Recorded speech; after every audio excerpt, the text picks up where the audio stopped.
खान में और नसीमुद्दीन में बहुत फर्क है और ये बात नसीमुद्दीन ने खुद भी कहा है। हर लिहाज से आजम खान नसीमुद्दीन से बहुत बड़ा चेहरा है। आजम खान फाउंडर है समाजवादी पार्टी की, इस बात में कोई शक नहीं है। जिस तरीके से मुलायम सिंह ने समाजवादी पार्टी को पैदा किया, उसको जन्म दिया, उसको पाला पोसा, तो उस फाउंडर के तौर पर उस वक्त आजम खान भी मुलायम सिंह के साथ खड़े थे और उस पार्टी को पैदा करने वाले, आक्रामक, अच्छी स्पीच देने वाले, उनके ऊपर सही मायने में अगर देखा जाए इन सब सारी चीजों को छोड़ दीजिए, अगर जिसमें कई मुकदमे उनके ऊपर है, वो जेल में है और वो बेमान है उस सरकार की और कोर्ट के नजरिए में, लेकिन इससे पहले की उनकी छवि बड़ी साफ सुथरी रही है। बहुत अच्छे वो वक्ता रहे हैं, पढ़े लिखे हैं, साफ सुथरी छवि। हाँ, ये जरूर है कि मुस्लिम समाज में बहुत अच्छी छवि नहीं रही है आजम खान की भी, लेकिन आजम खान और नसीमुद्दीन की तुलना अगर की जाए तो आजम खान की बराबरी नहीं कर सकते नसीमुद्दीन सिद्दीकी, और ये बात उन्होंने बहुत अच्छे तरीके से नसीमुद्दीन ने भी रखी है। नसीमुद्दीन साहब का अगर जिक्र किया जाए तो दो तीन बातें सामने आएंगी। नसीमुद्दीन सिद्दीकी बसपा सरकारों में बहुत बड़े कद पर सरकार का हिस्सा रहे हैं, कई मंत्रालय उनके पास रहे हैं, सरकार की बहुत ही सशक्त शक्ति रहे हैं, इस बात में कोई शक नहीं है। लेकिन तो बहन जी का कितना नुकसान है, किस तरीके से बहन जी तैयारी कर रही थी इस बार, पिछले दिनों लखनऊ में बहुत बड़ा उन्होंने अपने कार्यकर्ताओं का सम्मेलन किया, कितना नुकसान आप समझते हैं कि इस वक्त बसपा या मायावती को होने वाला है? नहीं, मायावती का तो नुकसान बहुत हो चुका है, अब उनके पास बहुत कुछ बचा नहीं है। ये बात जरूर है कि वो जब सक्रिय होती हैं तो थोड़ी उनकी ताकत दिखाई देती है, लेकिन जो उनके पुराने नेता हैं वो तो सब साथ छोड़ के जा चुके हैं। और नसीमुद्दीन तो वो इंसान है जो बड़ी नकारात्मक तरीके से बाहर निकले। हालांकि उन्होंने जब कांग्रेस में उनको नजरअंदाज किया गया और उनको जरा सी भी घास नहीं डाली गई, उनको जरा सा भी इस तरीके से उनके कद के हिसाब से कोई काम नहीं दिया गया, जैसा कि उन्होंने खुद कहा।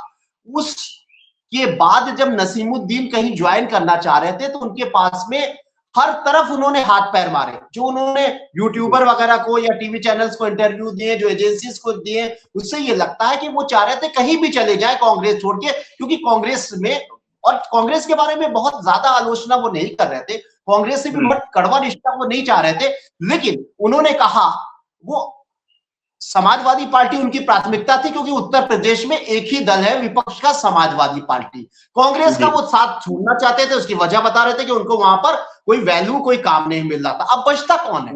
अब बचा कौन? अब वही बचते हैं विपक्ष में, चंद्रशेखर बचते हैं, बस चंद्रशेखर बचते हैं। इसके अलावा बसपा का भी उन्होंने मायावती जी के बारे में बड़ा सकारात्मक बयान दिया कि अगर उनका फोन आता है तो मैं सिर से जाऊंगा, बड़े सम्मान से मैं जाऊंगा, मैं उनका बड़ा सम्मान करता हूं। तो उन्होंने किसी भी घर में, किसी भी दरवाजे में जाने का तय कर लिया था, और समाजवादी पार्टी में अखिलेश यादव ने उनको कबूल कर लिया, ये बड़ी बात है। एक चीज समझ लीजिए, नसीमुद्दीन जनाधार वाले नेता नहीं है। एक बार वो बस चुनाव जीते थे, सिर्फ एक बार, उनका लंबा सफर। हाँ, ये जरूर है कि बसपा में लंबे समय तक जो बड़ा नेता रहा है वो अपने आप में एक ट्रेनिंग सेंटर है। बसपा में रहने वाला नेता जो है बहुत मैच्योर नेता होता है, बहुत अनुशासित नेता होता है, बहुत कैडर का नेता होता है, इस हिसाब से उनका कद तो पॉलिटिकल है। लेकिन ना जनाधार वाले नेता है, ना मुस्लिम समाज में उनकी बहुत अच्छी पकड़ है। बल्कि मुझे याद है जब वो तमाम बड़े बड़े मलाईदार मंत्रालय उनके पास में, कैबिनेट मंत्री रहे, वो कई विभाग उनके पास हुआ करते थे, उस वक्त आबकारी विभाग जब उनके पास था तो मुस्लिम समाज के कई उलमा ने उनके खिलाफ फतवा दिया। उन्होंने कहा कि ये कैसे मुसलमान है कि आबकारी विभाग यानी शराब का विभाग संभाले हुए।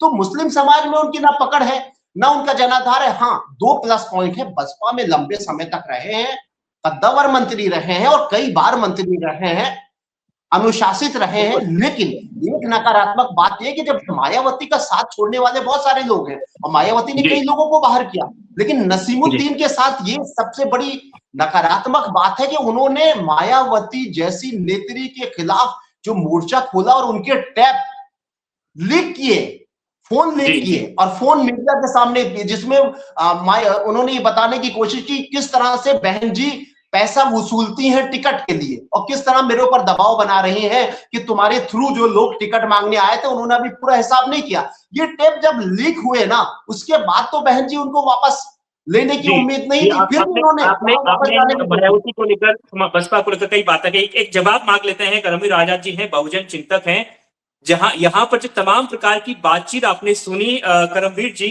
नाविद साहब ने जो कुछ कहा है, आप किस तरह समझते हैं? आपको लग रहा है कि नुकसान हो चुका है बसपा का, या फिर आपको अभी कुछ उम्मीद बची हुई है?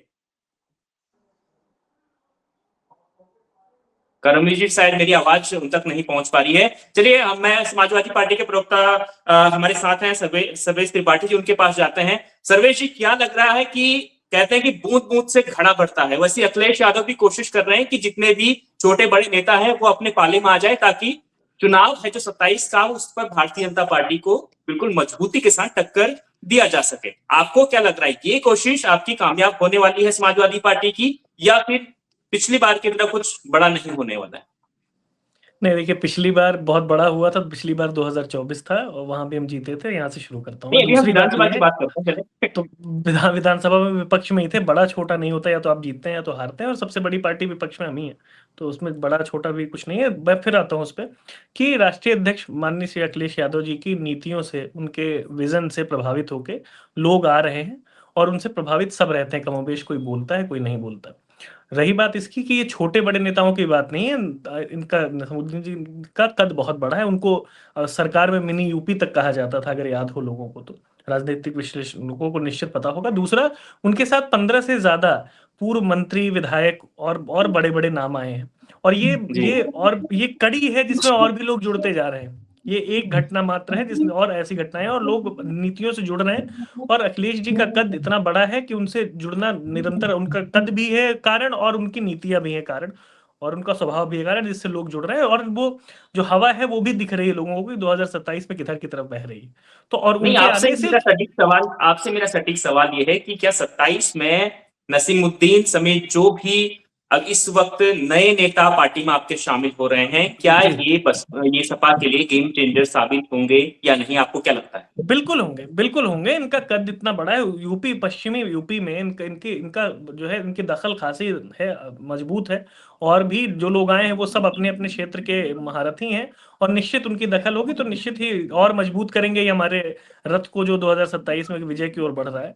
और निश्चित ही उसको, उसमें और इजाफा ही होगा। जितने लोग जो इस भाजपा सरकार के विरुद्ध खड़े हैं, जो जनता के साथ खड़े हैं, वो जितने ज्यादा बढ़ेंगे उतना ज्यादा हमारा जो है ये कारवां मजबूत होगा और लंबा होगा। रही बात, लेकिन अभी बात की ओवैसी जा रही साहब थी। की पार्टी, जी, जी, एआईएमआईएम और उनकी पार्टी पूरी तरीके से इस यूपी के चुनाव में बहुत ताकत के साथ वो लोग आने की तैयारी कर रहे हैं। कैसे आप उनको रोकेंगे? आप मुस्लिम नेता तो अपने में शामिल कर रहे हैं, लेकिन उनको रोकने के लिए क्या रणनीति होगी आपकी पार्टी की? देखिए, उत्तर प्रदेश में अभी अभी उनकी शुरुआत होगी। और कोई भी नेता जो राजनीति कर रहा है, कोई भी पार्टी जो राजनीति में है, वो अपनी पूरी ताकत झोंकने का प्रयास करती है। वो उनका धर्म है उनकी कोशिश करना।